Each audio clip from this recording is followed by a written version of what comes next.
Hey guys, so today's video is going to be a review on The Hobbit, The Desolation of Smaug. So I did see this movie, I saw it on Monday actually. It's a little bit late because I'm redoing, this is my second time doing the review. The one before was just too long and not as concise as I wanted it to be, so this one I hope will be a much better one. So let's get started. I will start off, I liked it better than this one. An Unexpected Journey. I thought it was much better. I do feel that there was less, I guess more scenes that were in the book in this one than there were in this one.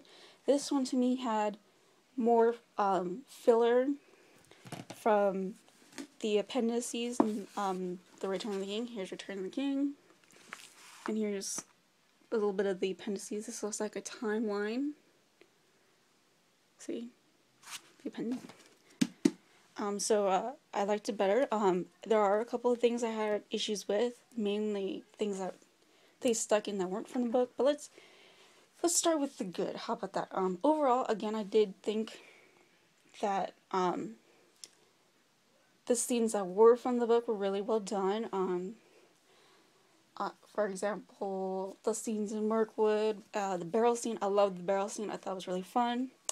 I can see them making like a ride from it. I mean, I really thought, it looked like a lot of fun. The barrels, when the dwarves get into the barrels and go down the river.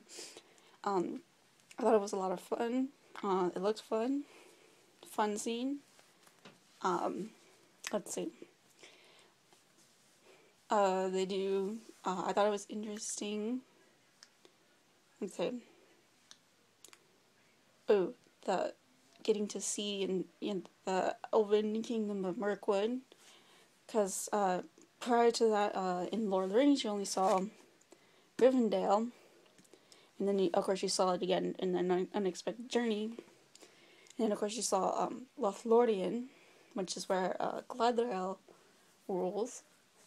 So I only saw those two kingdoms, and I guess the one you saw the most of was Rivendell, because it was in at least most of the... Actually, I think you saw Rivendell in all three Lord of the Rings films, and The Hobbit, so you saw in 4 films. It's crazy. So I really liked getting to explore Mirkwood. It's very interesting how it's shaped, like the way the architecture is. It looked great, I thought. Very, very unique. But I thought those scenes were really good. I really liked sort of the Antigon and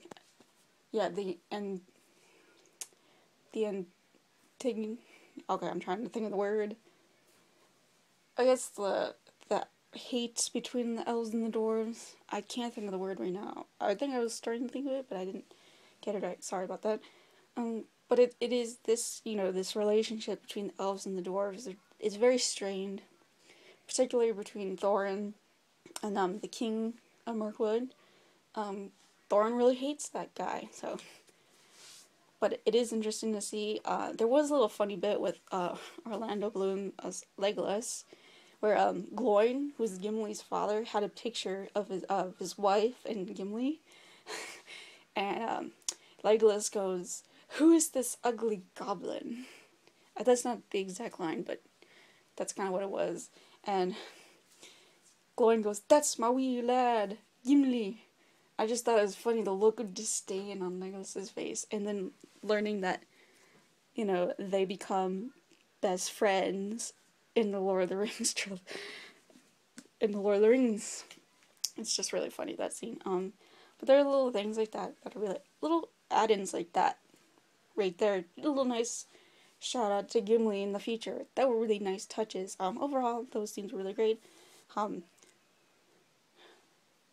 Really big warning, the scene in Mirkwood with the spiders. Oh god, I don't like saying that. No, don't.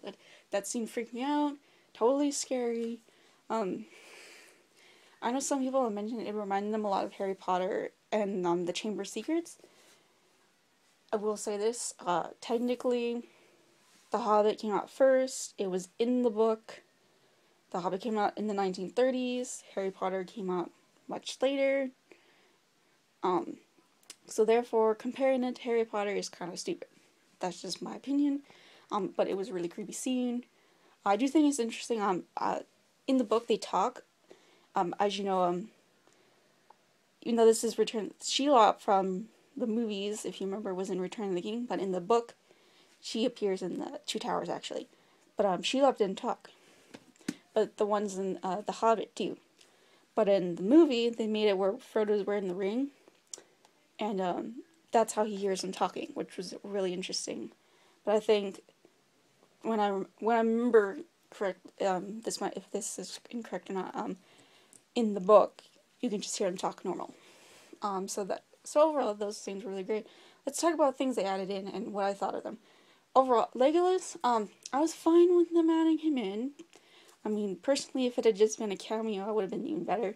But overall, I think he did a good job. Orlando Bloom, he does look much older than he does in Lord of the Rings, but unfortunately, that's a side effect of aging and waiting so long to make The Hobbit. But overall, he wasn't a distraction in my opinion. I thought he did, he fit. I was fine with him. Let's see. They expanded on Smaug's character a little bit. They gave him a bit more scenes. Fine with that. He's the main villain of the book, if you think about it. So expanding on him a little bit more is okay in my opinion. Speaking of Smaug, his design was awesome. I thought they were going to do a more traditional medieval style dragon. The typical looking dragon that you see in paintings and stuff. That wasn't what they did, which I'm glad they didn't, because it's very unique the way he's designed. Awesome. But I like that they expanded his role. I know some people might not like the idea of the dwarves, but just how they expanded it. The dwarves come into Erebor, and they fight Smaug inside the mountain. That was not in the book. In the book, Smaug realizes he thinks that Bilbo is from Lake Town, and so he leaves the mountain to go to Lake Town to destroy it. Which he does in this movie. He doesn't get there. He's on his way. That's where the movie stops, which is fine with me. It's a very nice cliffhanger. What's gonna happen to Lake Town? Very nice way to end it. I think on Smaug. I like both end on Smaug. Awesome. So I thought I was fine with it. I mean, yes, it's a big change from the book, and I do think, however, while I liked that scene, there were a lot of stunts that were really ridiculous and very, very, I guess meant for 3D. You can tell they're meant for 3D. It's a bit annoying. But what are you gonna do? That's just how they're making movies now, which is unfortunate. But I did like that scene. A couple others, obviously Gandalf leaves, and he goes to find out who the necromancer is and stuff like that. Those scenes were really well done. I liked those. Those were scenes that were written by Tolkien. They're in this, if you have the Return of the King, go to page 340. That's the very end of Return of the King. The next page, 341, is the beginning of the appendices, which are extra stuff Tolkien wrote about. And there are stuff about what was Gandalf doing. And so that's really great. Spoiler alert, the necromancer is Sauron, and they did a really cool effect with the shadows and the eye, this eye of Sauron, and in the middle of the eye where the pupil is, they did a really cool effect with like an outline of the way Sauron looked at the very beginning of the Fellowship of the Ring. Very, very cool. Those scenes were great. They add to the story. They add to the suspense of, the idea that Sauron is coming back. He's back. That kind of thing. So those were great scenes. They did expand on the Bard's character, who's very important in the next movie. And obviously he's very important in the book, because he's the one that kills Smaug. Spoiler again, sorry. I read the book, so I should be allowed to compare the two. But so I thought that was great, because again, expanding on characters like the dwarves and Bard, I'm fine with. giving them more screen time, making them have more character development. Because obviously the book, I think the three main characters that had the most development in the book were Bilbo, Gandalf, and Thorin. That's just my opinion. You might disagree with me. That's fine. Okay, moving on. Another scene they added was the film picks up where this one left off, but it begins right away with a flashback where Gandalf meets Thorin for the first time in Bree. Very nice scene, Bree again. I thought that was fun. And also, that's the scene, by the way, to watch out for Peter Jackson's cameo. Very nice scene. I was fine with it again. Interesting to see how they met for the first time. Another thing they added was something about shapeshifters. I didn't know they existed in the world of Tolkien. I don't know if that is something that was in the appendices or not. I don't remember them. So that was really cool. Really cool. Always nice to have more mythical elements come in. I do know Tolkien really read a lot of ancient medieval mythology. That was what he was a professor of, was linguistics, and he translated things like Beowulf and all kinds of stuff. So that was his specialty, and The Lord of the Rings is very heavily influenced by medieval literature. So if those guys are from like Norse mythology or something, cool. Oh, kudos to them adding those in.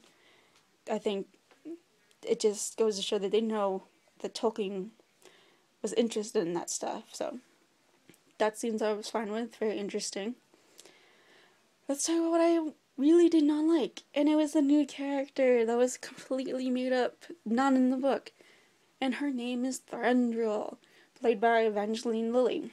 I did not like her. She was unnecessary. Yes, there's no female characters in The Hobbit. I'm fine with it. I'm a woman. I don't mind no female characters, because there was just no need for her. She added nothing to the story.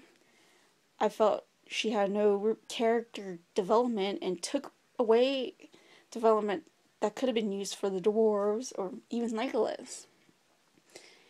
And another thing I thought was really stupid was her love triangle. Let's add romance where it doesn't need to be. Like they did in this one, Prince Caspian, where Susan and Caspian had a little romance. Don't need it. The Lord of the Rings is gonna get away with it, because there is romance. Éowyn has a thing for Aragorn, and Arwen and Aragorn. They do have a love story. It's there, back in the appendices, the tale of their romance. She was just unnecessary. I don't care, falling in love with Legolas. She's falling in love with Keely, and it's all stupid. I did not like it. If Tolkien didn't write it, don't put it in. Don't put it in. Particularly stuff that I think Tolkien would have been really upset with. Don't put it in. I love Tolkien. I'm sorry, he's my favorite author. These are my favorite books, of all time. I think they're the greatest books ever written, in my opinion. So it upsets me. Let's move on really quickly to some other stuff. I think Peter Jackson, again, directed very good.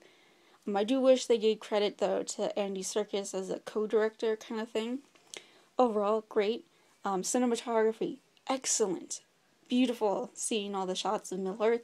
There are some shots, though, that are really meant for 3D. You can tell. Music, fantastic. I do love the end credit song, I See Fire. It fits, in my opinion. I think it's very much from Thorin's point of view.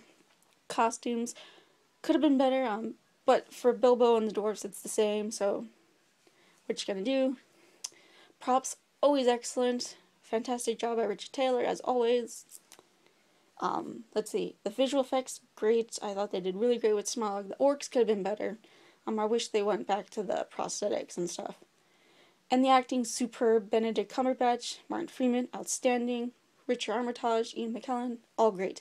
Fantastic, 100%. Great movie. You have to see it. A-, I give it, because of the issues they mentioned. Overall, probably the best film of the year, in my opinion. Have a good day.